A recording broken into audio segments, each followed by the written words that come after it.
O, eto pa, isang kasinungalingan. O, putang ina, panoorin nyo. Putang ina, punong-puno ng kasinungalingan talaga to administrasyon na. Magdadagdag daw sila ng benepisyo. Puta, ito nakakatawa. Ito ang pinaka nakakatawa sa lahat. Putang ina, ganito sila kasinungaling. Wala silang budget na ibinigay. Tapos yung budget nitong opisina na to, nilipat nila, yung perang kontribusyon natin, nilipat nila sa National Treasury. Tapos magdadagdag daw sila ng benepisyo. Anak ng tinapay, saan ka makakita ng isang adobo na tinanggalan mo ng rekado, tapos sasabihin nila na mas masarap ito. Sinungaling talagang mga hayop eh. Wala ngang pondo eh. Tapos magdadagdag kayong benepisyo. Mga tarantado kayo. Ito naman mga putang inang media na ito, sinasakyan naman to. Kasapakat pa sila sa pagpupropaganda. Hindi na naman lang nila questionin na, putang ina, paano dadagdagan yung ano? 50% na taas case rate benefits. Kung meron kang pigsa, kung dati yung pigsa mo nakukuha mo 7,000 lang, pa 14,000 na ngayon ang matatanggal sa bill mo. Yung case rate tumaas ng 50%. Hindi pala, 50% ng 7,000, 3,500 eh. So 10,000 ang mababawas sa bill mo.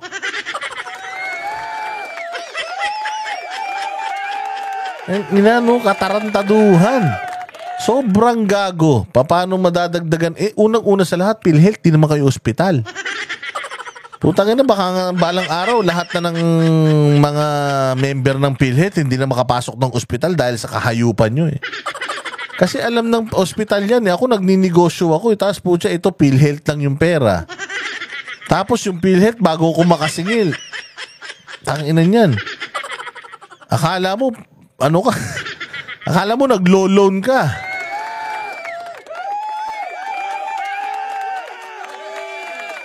Tapos eto pa nakakatawa, Diego Latigo ha. Walang budget, hindi pa sila binigyan ng zero budget sila sa Senate. Tapos tinanggal pa yung pera ng kontribusyon. Eto matindi, hindi pa daw sila maniningil ng 1 taon. Sa PhilHealth, putang ina nyo, saan manggagaling yung pambabayad nyo dyan? Putang niloloko nyo tao, hindi feasible eh. It doesn't add up.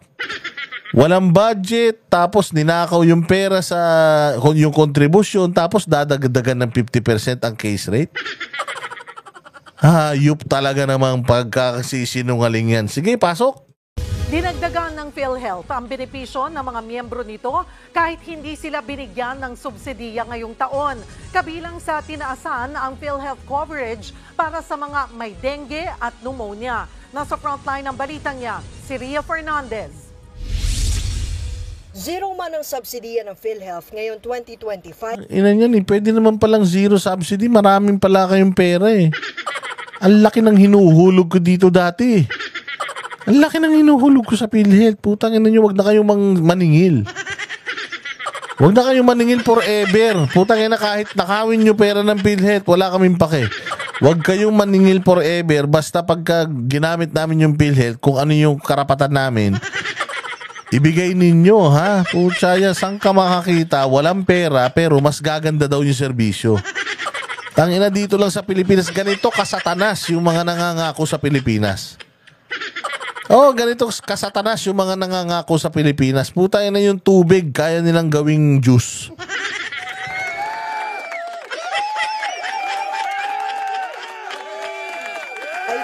Ipinagpatuloy pa rin ng state insurer ang pagdaragdag sa mga benepisyo nito para sa kanilang mga miyembro. Epektibo noon January 1 ang pagtataas ng PhilHealth sa 50% ng nasa 9,000 case rate packages. Ito ang ikalawang increase mula sa 30% noong Pebrero ng nakaraang taon. Tantindi. Parang sinasabi ng PhilHealth na okay lang yan, bongbong. Okay lang. Sige, kunin nyo yung pera, dalhin nyo sa akap. Kaya namin to. Putay na, tingnan natin. Tingnan natin kung magkatotoo to na talaga namang itataas nila case rate. Pero putya, masaklap nito, wala naman pambayad yung PhilHealth eh. Halimbawa, ako ospital. O itinaas ng PhilHealth yung case rate. O ako hospital. O sige, ito ang nabawas 50,000. Okay. So ito na lang po ang babayaran nyo, sir. 5,000 na lang. Kasi yung insurance nyo plus itong PhilHealth, so ito po ang babayaran nyo. O bari ang sagot ng PhilHealth is mga ganito 50,000. Okay, sige. Thank you very much. So yan, may 50,000. Putang na yung 50,000 na yan. Masisingil ng ospital sa PhilHealth yan. Baka after 10 years. Kabubuhan yun eh. Sobrang imposible. Ito wag nyo naman gawin tanga yung mga Pilipino. Saan ka naman makakakita ng walang pera tapos mas maganda serbisyo? Iyan ngang airport natin eh. Bago na yung administrasyon dyan sa airport. Tinaasan pa yung mga fees, tinaasan yung terminal fee at kung ano-ano. Putatin mo yung CR, bulok. May budget pa yun ha. Kayo pa kaya walang budget?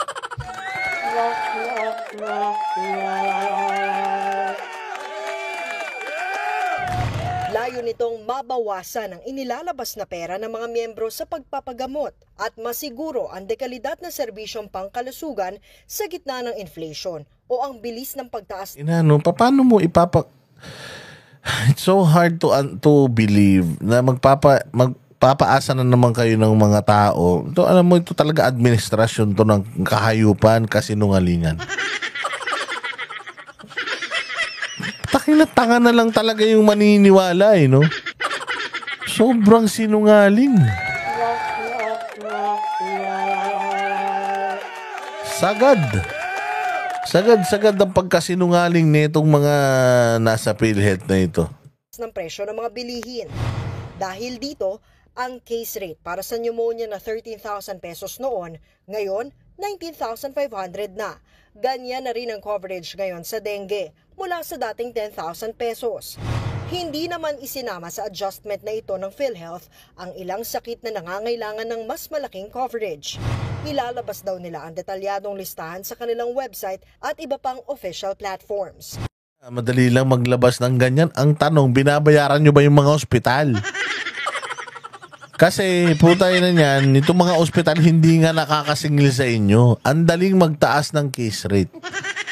Ang daling magtaas ng kung ano-ano. Ang tanong, binabayaran nyo ba yung mga ospital dyan sa mga...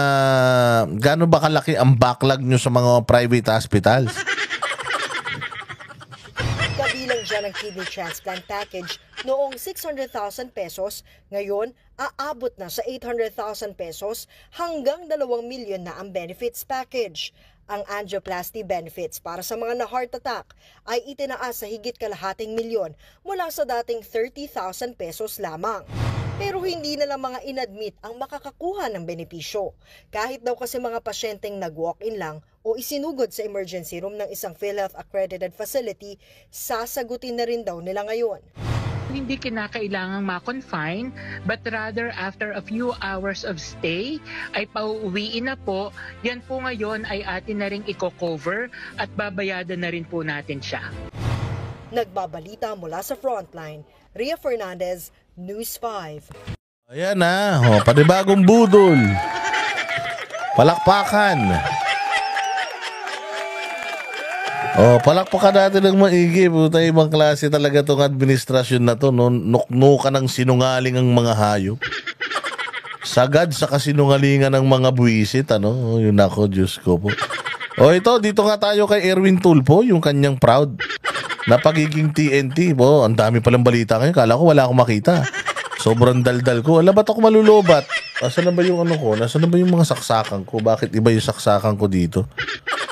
Sige nga, discuss nga natin tong kay Erwin Tulfo. Naku po, mahina yata itong voltahe nung saksakan ko. Para malolobat yung ko, yung aking wait lang. Sige, na natin to, yung kay Tulfo. Putangin natin si Tulfo, sinungaling eh. Isa ring sinungaling tong buwisit na to eh. Proud daw siya na TNT siya. At sinasabi niya sa tinagal-tagal ng panahon, kailan pa na-open up itong kanyang kabulastugan, siya'y nag-TNT daw sa Amerika. Meron na siyang istorya na buo. Ganun daw siya is bata pa. Ang kanya daw anak ay lumabas, hirap na hirap, mga hindi pa uso ang ang diaper noon. Kaya nakaano ako, so sobrang hirap ng buhay, pumunta ako ng Amerika. At ako ay nag-TNT doon. At ang ginawa ko doon, mga partner, ay bumili ako ng birth certificate doon. Tapos mga partner,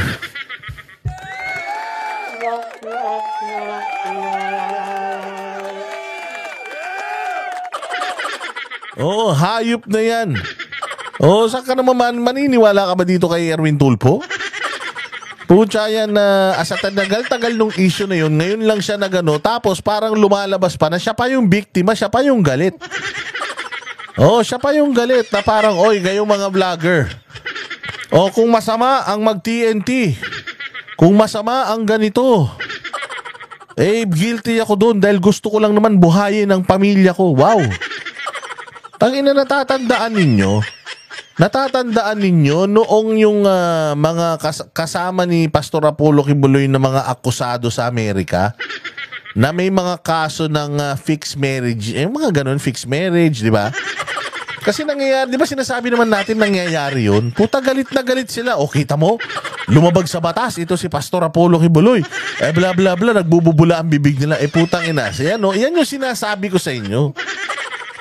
Eto yung sinasabi ko sa inyo na normal yan. Normal yung mga ganyang issue ng mga undocumented sa Amerika na gusto mag-document, na maging documented. Alam mo ang ginagawa nung iba, nagpapakasal. Nagpapakasal sila. Etong gunggong na to, puta, bumili ng birth certificate na meke. Tapos parang lumalabas, putsang ina, ginawa ko lang yun para mag-survive. Anong kaibahan mo doon sa mga nagnanakaw? Yung sa mga magnanakaw na ginagawa lang din nila yun para nila yung pamilya nila. Mairaos kong pamilya ko. Ginawa ko lang itong magnakaw, mang-hold up. Para yung pamilya ko may maipakain ako. Anong kaibahan mo dun? Illegal yung ginawa mo eh.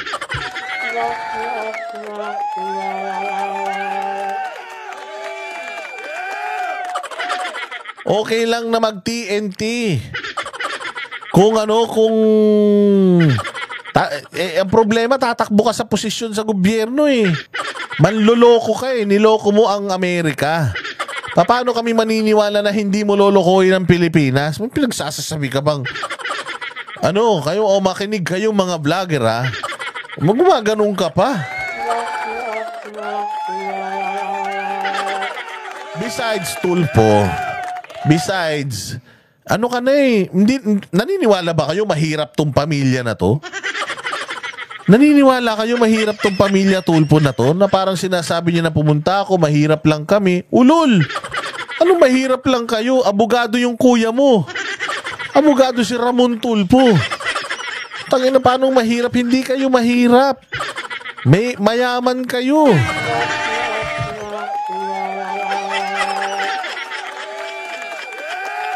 Putangina, kaya ka nga nakapag-reporter sa ABS-CBN dahil may mga aral kayo eh.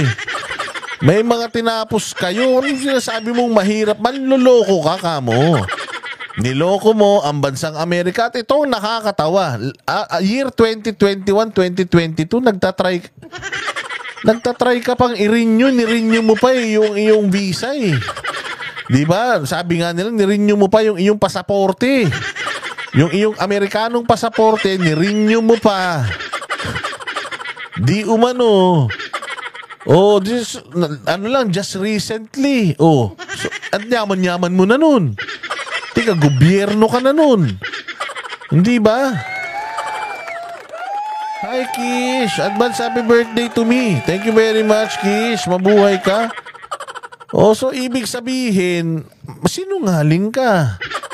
Hindi ka mapagkakatiwalaan. You are a fraud.